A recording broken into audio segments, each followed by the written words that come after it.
Hello दोस्तों, welcome. इस video में हम क्लास 9th मैथ्स के फर्स्ट चैप्टर संख्या पद्धति यानी नंबर सिस्टम के MCQs करेंगे, मल्टीपल चॉइस क्वेश्चंस। तो इस वीडियो में टोटल 30 क्वेश्चंस मैंने लिए हैं और अभी जो एग्ज़ाम हो रहे हैं आजकल वो MCQs बेस्ड एग्ज़ाम हो रहे हैं। बहुत सारे स्टूडेंट्स ने रिक्वेस्ट किया था, इसलिए ये वीडियो आपके लिए है। और ये 30 क्वेश्चंस मैं यहाँ पे आपके लिए सॉल्व करूँगा, लेकिन अगर हो सके तो मेरे सॉल्व करने से पहले वीडियो को पॉज करके पहले आप ट्राई कीजिएगा। ABCD ऑप्शंस भी आपके सामने होंगे और उसमें आप देखना कि कौन सा ऑप्शन आपका करेक्ट है। और इस तरह से 30 में से 30 क्वेश्चंस जो हैं उसमें से आपके कितने करेक्ट होते हैं, एक आप अपना सेल्फ असेसमेंट करना, ठीक है, सेल्फ चेक करना। और अगर हो सके तो अपने स्कोर्स को कमेंट बॉक्स में लिखना कि मैंने इतना स्कोर किया। तो शुरू करते हैं और फर्स्ट क्वेश्चन ये आपके सामने है। √2 का दशमलव प्रसार है, यानी द डेसिमल एक्सपेंशन ऑफ √2। तो √2 को जब हम पॉइंट में लिखते हैं तो क्या आता है? तो √2 जो है इसका पूरा रूट नहीं निकलता है ना, जिस तरह से √4 का 2 होता है तो इसका पूरा नहीं निकलता है। और जिसका स्क्वायर रूट पूरा नहीं आता है परफेक्टली, तो वो क्या होता है? वो इर्रेशनल यानी अपरिमेय संख्या होती है, और ये है अशांत अनावर्ती यानी non terminating non recurring. Okay, तो इसका ऑप्शन डी करेक्ट है। क्वेश्चन नंबर 2, निम्नलिखित में से कौन एक अपरिमेय संख्या है? तो इसमें से अपरिमेय संख्या कौन सी है? इसका ऑप्शन सी करेक्ट है। ये अपरिमेय संख्या है, इरेशनल नंबर। बाकी सभी के रूट निकल जाते हैं। जैसे ये है, अगर आप स्क्वायर रूट इसका निकालोगे तो 2/3 आ जाएगा। इसका अगर आप इसे सॉल्व करोगे तो 12/3 है, ये कट के 4 आ जाएगा, ये 2 आ जाएगा सॉल्व करके, और ये 9 आ जाएगा। तो इसका ऑप्शन सी करेक्ट है, क्योंकि इसका रूट पूरा नहीं निकलता है, ठीक है। क्वेश्चन नंबर 3, निम्नलिखित में से कौन सी एक परिमेय संख्या है? तो ये इसका ए ऑप्शन करेक्ट है। ABC तीनों ही अपरिमेय संख्या हैं, ठीक है। पाई भी अपरिमेय संख्या होती है। तो ये तीनों इरेशनल नंबर्स हैं, केवल जो ए है वो रैशनल नंबर है, परिमेय संख्या। क्वेश्चन नंबर 4, किन्हीं दो संख्याओं के बीच में दो नंबर्स जो हैं उनके बीच में, कोई भी ये दो नंबर हो सकते हैं, इसके बीच में कितनी परिमेय संख्या होती है? देखो कौन सा ऑप्शन करेक्ट है। केवल एक परिमेय संख्या, दो परिमेय संख्याएं, अनंत परिमेय संख्याएं, या कोई परिमेय संख्या नहीं। तो इसका ऑप्शन है सी, किन्हीं दो संख्याओं के बीच में अनंत परिमेय संख्या होती हैं और साथ में अनंत अपरिमेय संख्याएं भी होती हैं, ठीक है। तो अगर ऑप्शन में अनंत अपरिमेय संख्या होता वो भी करेक्ट होता। तो इसका ऑप्शन सी करेक्ट है, दो संख्याओं के बीच में अनंत परिमेय संख्याएं होती हैं। क्वेश्चन नंबर 5, निम्नलिखित में से कौन सा परिमेय है? तो यहाँ पे ऑप्शन बी करेक्ट है, ये परिमेय है। ये अपरिमेय है, ये भी अपरिमेय और ये भी अपरिमेय है। क्वेश्चन नंबर 6 है, एक परिमेय और एक अपरिमेय संख्या का गुणनफल है। तो परिमेय संख्या और अपरिमेय संख्या, जैसे परिमेय संख्या 2 है, अपरिमेय संख्या √3 या √5 कुछ भी ले लो, तो इनका गुणनफल हमेशा एक अपरिमेय संख्या होती है। इसका ऑप्शन सी करेक्ट है। क्वेश्चन नंबर 7, √12 × √15 ये किसके बराबर है इनमें से? तो देखो √12 इसको ब्रेक करते हैं, 2 × 2 × 3 हो गया ना, 12, 2 दूनी 4 3 12। अच्छा, √15 को भी इसी के अंदर कर देते हैं, 15 है, 3 5 15, समझ गए। अब 2 का पेयर है, ये बाहर निकला, 3 का भी जोड़ा बन रहा है, वो भी बाहर निकल गया, 5 का नहीं बना, वो अंदर रह गया, और ये आ गया 6√5, और इसका ऑप्शन है बी करेक्ट। क्वेश्चन नंबर 8, √2 और √3 के बीच स्थित एक परिमेय संख्या है। तो देखो पहली बात तो ये कि ये ऑप्शन भी गलत है और ये ऑप्शन भी गलत है, क्योंकि दोनों अपरिमेय हैं। ये तो खैर वैसे भी नहीं हो सकता। अच्छा, इसमें ऑप्शन सी करेक्ट है, ये परिमेय संख्या है। और देखो √2 क्या होता है? ये होता है 1.414। देखो कुछ वैल्यूज़ आपको याद रखनी चाहिए, ठीक है। √3 होता है 1.732। तो इनके बीच में अगर हम लास्ट की ये 2 हटा भी दें तो देखो इनके बीच में कौन सी संख्या है? ये है, और हमारा सी ऑप्शन करेक्ट है। क्वेश्चन नंबर 9 है, -1/5 और -2/5 के बीच परिमेय संख्या है। तो यहाँ पे पहला ऑप्शन तो बिल्कुल नहीं होगा, और देखो इसमें ऑप्शन सी करेक्ट है। अब ये क्यों करेक्ट है? 2 तरीके इसको करने के हैं। अगर हम नंबर ये जो हमारे पास हैं इसके ऊपर नीचे अगर हम 2 का गुणा करें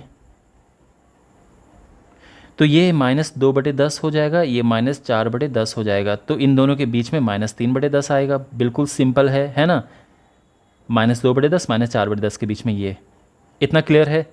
लेकिन अगर आप ये नहीं फिगर आउट कर पाओ तो एक दूसरा तरीका है, ये समझो आप।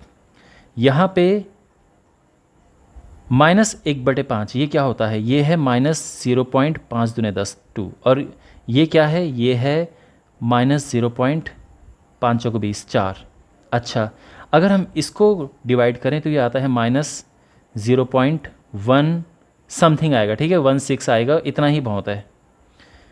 इसको डिवाइड करेंगे -0.3 आएगा, और इसको डिवाइड करेंगे तो 0.45।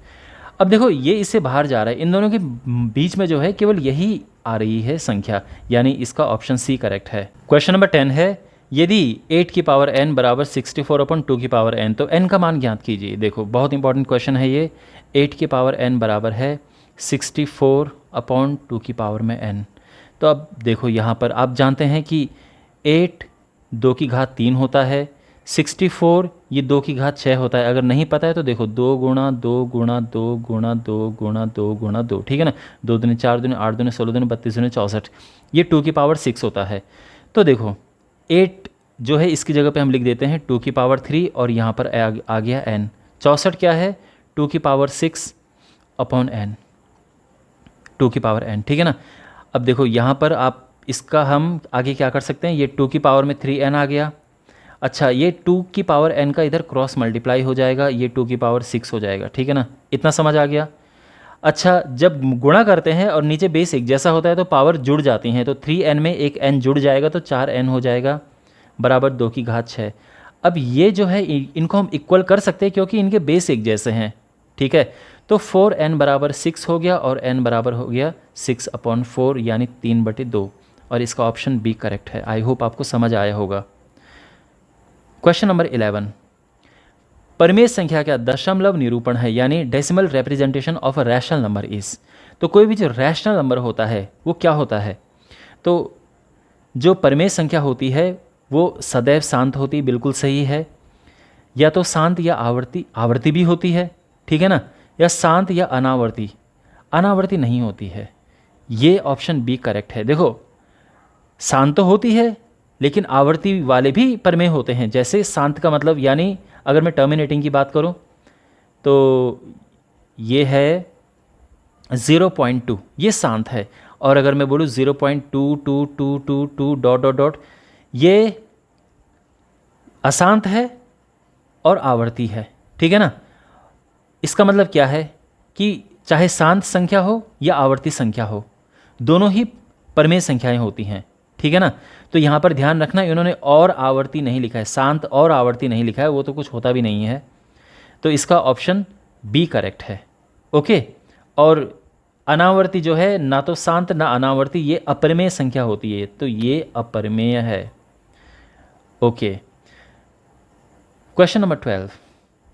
अब यहाँ पर आप देख सकते हैं इसके परिमेयीकरण के बाद हर क्या होगा। देखो परिमेयीकरण के क्वेश्चन भी बड़े इंपॉर्टेंट होते हैं आपके पास। तो ये जो भिन्न है ये इस तरह से है, और इसका हम करेंगे रैशनलाइजेशन।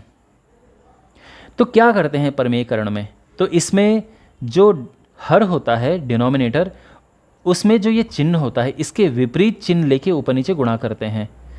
तो हम गुणा करेंगे 5√3 प्लस, यानी यहाँ पर माइनस है ना, तो प्लस लेंगे बटे ये, ठीक है ना। अब वैसे ऊपर गुणा करने की ज़रूरत नहीं क्योंकि उन्होंने केवल हर की बात पूछी है।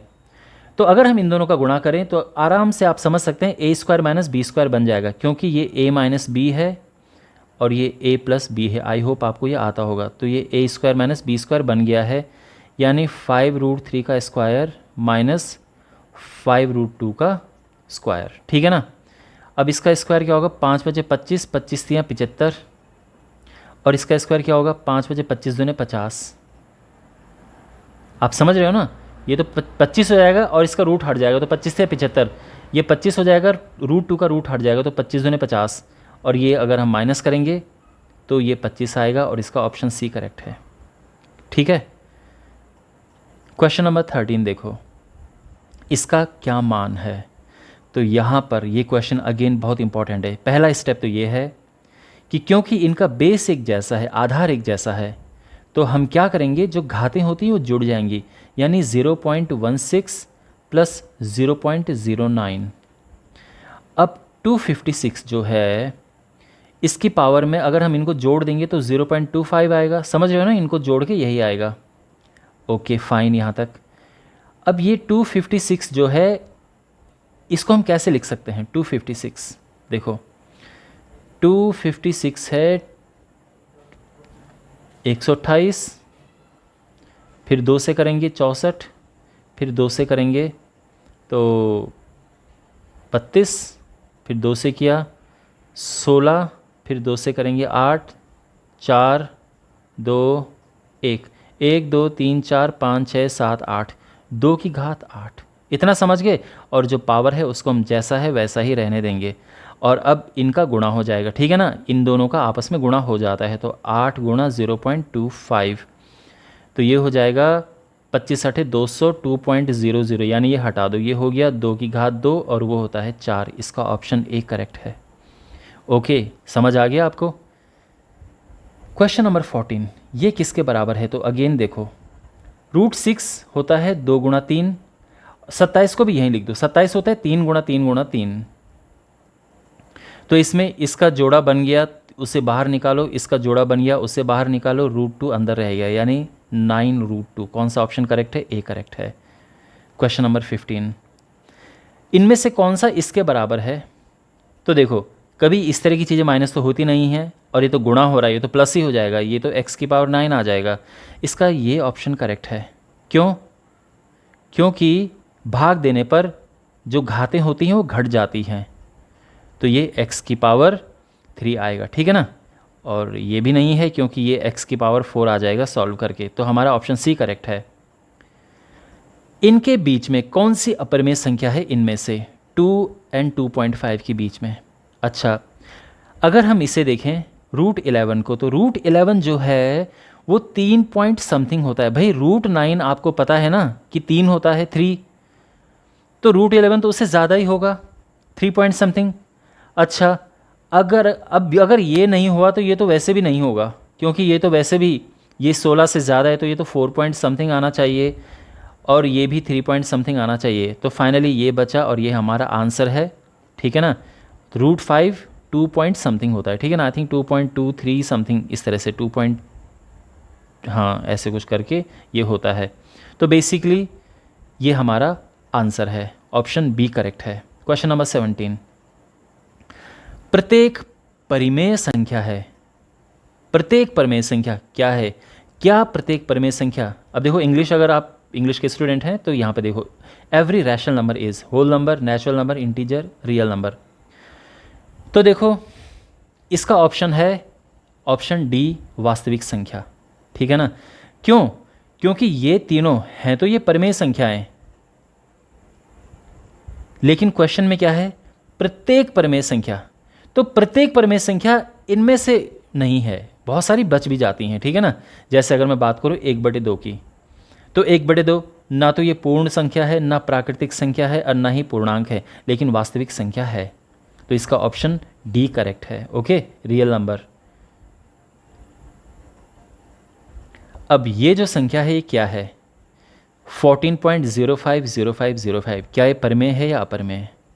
ओके, तो ये है एक परिमेय संख्या, यानी रैशनल नंबर। ओके, क्योंकि इसमें बिल्कुल एक ही जैसा ये रिपीट हो रहा है। ध्यान रखना, अगर यहाँ पे होता 14.05005005 डॉट डॉट डॉट, तो ये अपरिमेय संख्या होती, लेकिन ये ऐसा नहीं है, ठीक है ना।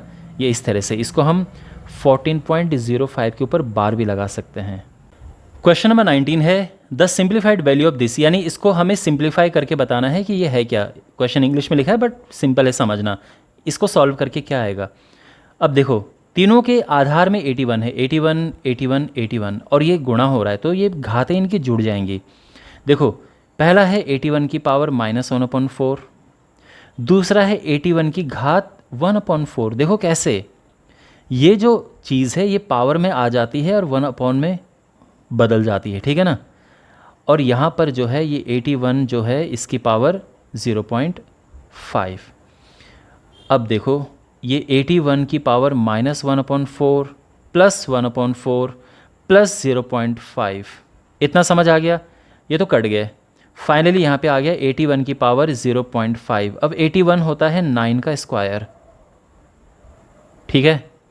अच्छा 2 का गुणा करेंगे 0.5 से तो क्या होगा, 1 आ जाएगा भाई। 5 दूने 10, 1.0 यानी 1 आ गया और ये आंसर 9 आ गया है।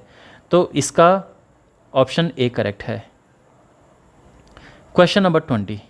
अब यहाँ पर ये दिया हुआ है, ठीक है ना, x की घात 1/12 बराबर 49 की पावर 1/24 और हमें x का मान ज्ञात करना है।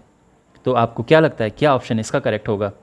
देखिए x की पावर 1/12, ये जो 49 है ये 7 की पावर क्या होता है 2 और ये 1/24 है। अब 2 से ये कट जाएगा तो ये 12 हो जाएगा। तो x की पावर 1/12 बराबर 7 की पावर 1/12। अब दोनों पावर एक जैसी हैं तो पावर काट दो यहाँ से और x आ गया 7।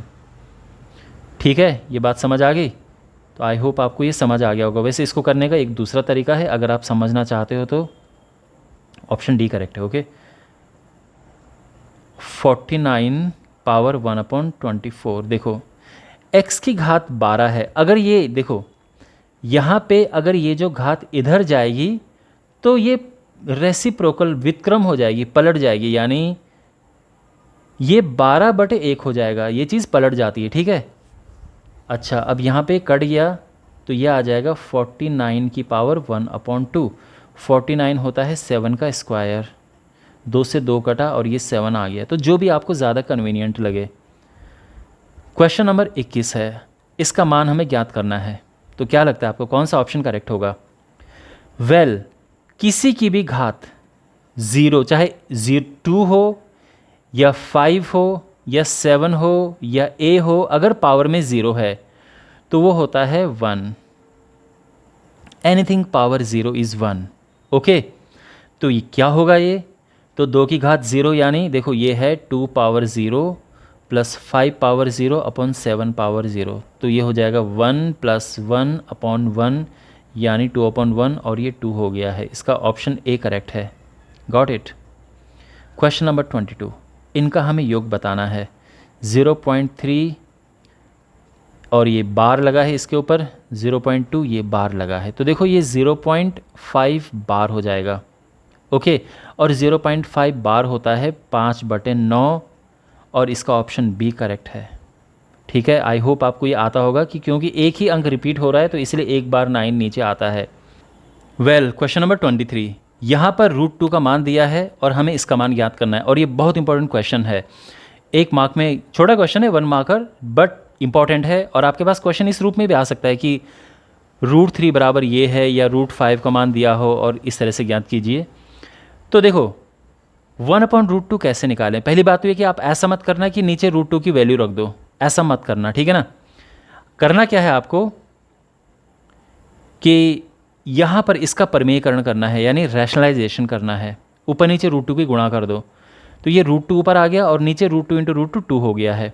अब इसकी वैल्यू रखो 1.414/2 और ये हो जाएगा 0.707 और इसका ऑप्शन डी करेक्ट है। अंडरस्टैंड। क्वेश्चन नंबर 24, यहाँ पर √3 √2 की वैल्यू दी है और हमें ज्ञात करना है इसकी वैल्यू, ये फाइंड करना है हमें, ठीक है ना। तो अब ध्यान से देखो कैसे होगा। यहाँ पे इसका परमेयीकरण करेंगे हम।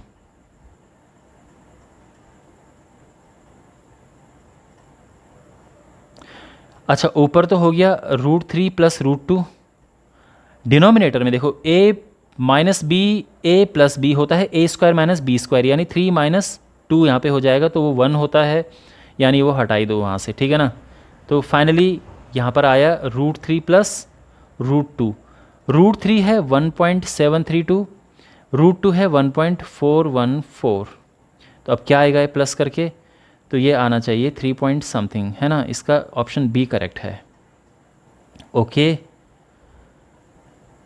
क्वेश्चन नंबर 25, यहाँ पर हमें इसका मान ज्ञात करना है। ओके, तो देखो कैसे करेंगे, √2 प्लस √1 अपॉन √2 माइनस √1। यहाँ पे अगेन परमेयकरण करेंगे, √2 प्लस √1। देखो इस चिन्ह का ऑपोजिट चिन्ह लगाते हैं, ठीक है ना, ऊपर नीचे। अब क्या होगा, यहाँ पे ऊपर एक जैसा है तो इसका तो हो गया स्क्वायर, यानी √2 प्लस 1 का हो गया स्क्वायर। डिनोमिनेटर में a minus B A plus B है, तो a square minus B square, यानी this square minus this square, यानी 2 माइनस 1 हो गया। तो 2 माइनस 1 1, उसको हटा दो नीचे से, और हमारे पास अब यहाँ पर रह गया √2 प्लस 1 का स्क्वायर। स्क्वायर से रूट भी हट गया, √2 प्लस 1, √2 होता है 1.414 प्लस 1, यानी 2.414 हमारा आंसर आ गया है, और ये ऑप्शन डी करेक्ट है। ओके, 2 भी है इसमें साथ में, so it's okay. Question number 26, और यहाँ पर आपको क्या लगता है कौन सा करेक्ट होगा? वेल, x दिया है √7 अपॉन 5, और हमारे पास है 5 upon x is equal to p√7। तो x की वैल्यू यहाँ पुट करेंगे तो ये हो जाएगा 5 अपॉन √7 अपॉन 5 ऊपर जाएगा तो ये हो जाएगा 25 बटे √7, और वहाँ से √7 भी इधर नीचे आएगा तो ये p आ जाएगा, यानी 25 बटे 7 आ गया है p। इसका ऑप्शन बी करेक्ट है। अंडरस्टैंड? ओके, क्वेश्चन नंबर 27, और हमें यहाँ पर इसका मान याद करना है। तो देखो क्या होता है, आपको अगेन ऑलरेडी वैसे हम यूज़ कर चुके हैं, बट अगर आपके पास ऐसी प्रॉपर्टी है कि पावर के ऊपर इस तरह से पावर लगी है, ठीक है ना, ब्रैकेट लगा के ये है, तो हमेशा इनका गुणा हो जाता है, ये x इंटू वाई हो जाते हैं। वही प्रॉपर्टी हम यहाँ पे यूज़ करेंगे। तो बेसिकली जो यहाँ पे पावर है, जैसे 1/2 है, फिर 1/4 है, फिर 2 है, इन सब का आपस में गुणा हो जाएगा, और ये हो जाएगा 81, माइनस माइनस का तो प्लस हुआ, 2 से ये कटा, और ये 1/4 आ गया है। इतना समझ आ गया? अब 81 क्या होता है, ये होता है 3 गुणा 3 गुणा 3 गुणा 3, यानी 3 की घात 4, ये 4 से 4 कैंसिल, और ये 3 आंसर आ गया है। इसका ऑप्शन ए करेक्ट है। अंडरस्टैंड? क्वेश्चन नंबर 28, इसको सिंप्लीफाई करके क्या आएगा? देखो 16 इधर भी है और इधर भी है, तो 16 की पावर -1/4 इंटू ये 16 जो है ना, ये जो 4 है ये इधर जाके 1 में आ जाएगा, तो 16 की पावर 1/4 पॉजिटिव हो गया। अब -1/4 प्लस 1/4, तो कट जाएगा ना, पावर में 0 आ जाएगी, और किसी की भी पावर 0 1 होता है, तो ऑप्शन सी करेक्ट है। अंडरस्टैंड? क्वेश्चन नंबर 29, और यहाँ पर हमें इसकी वैल्यू फाइंड करनी है। तो देखो कैसे करेंगे, आपको क्या लगता है इसका कौन सा आंसर होगा? वेल, 2 से कटेगा 27, 125। अब देखो 27 जो है वो 3 का क्यूब होता है, और 125 5 का क्यूब होता है, तो बेसिकली ये 3/5, और ये 3 इधर जाएगा, ठीक है ना, क्योंकि यहाँ भी 3 है, यहाँ भी 3 पावर, और जो ये है ये इधर आ जाएगा पावर में 1 करके। बेसिकली ये 3/5 आ गया है। और वैसे इतना भी कुछ करने की ज़रूरत नहीं है, जब यहाँ पर इस तरह से लिखा होता है तो क्यूब रूट होता है, ठीक है ना, जिसको हम घनमूल कहते हैं। 27 का घनमूल यानी क्यूब रूट 3 होता है, 125 का घनमूल 5 होता है। बस ये आंसर आ गया। आई होप आपको समझ आया होगा ये। And finally we have this question number 30। ये किसके बराबर है? तो अगर आपके पास इस तरह से क्वेश्चन आता है तो देखो करना क्या है, ध्यान से देखो। 2 की पावर 2 जो ये है, ये यहाँ पलट के लगा दो 1 करके, गुणा जो ये है इसको भी पलट के लगा दो 1 करके, बस हो गया। ये कटा, 2 दूने 4, और 2 की घात 1/3 दूने 6। ये हमारा आंसर आ गया है, ऑप्शन सी करेक्ट है। अंडरस्टैंड? वेल, तो इसी के साथ ये वीडियो समाप्त होता है। आई होप आपको अच्छा लगा होगा, यूज़फुल लगा होगा, और इससे आपकी एग्ज़ाम की प्रिपरेशन में कुछ हेल्प मिलेगी। बाकी वीडियोस के लिए आप डिस्क्रिप्शन में प्लेलिस्ट चेक करें, वहाँ पे आपको जो वीडियोस मैं बना चुका हूँ उसके आपको लिंक वहाँ पे मिल जाएंगे। और जैसे जैसे मैं वीडियो बनाते जाऊँगा वहाँ पे ऐड करते जाऊँगा। तो मिलते हैं अगले वीडियो में। Take care, God bless you.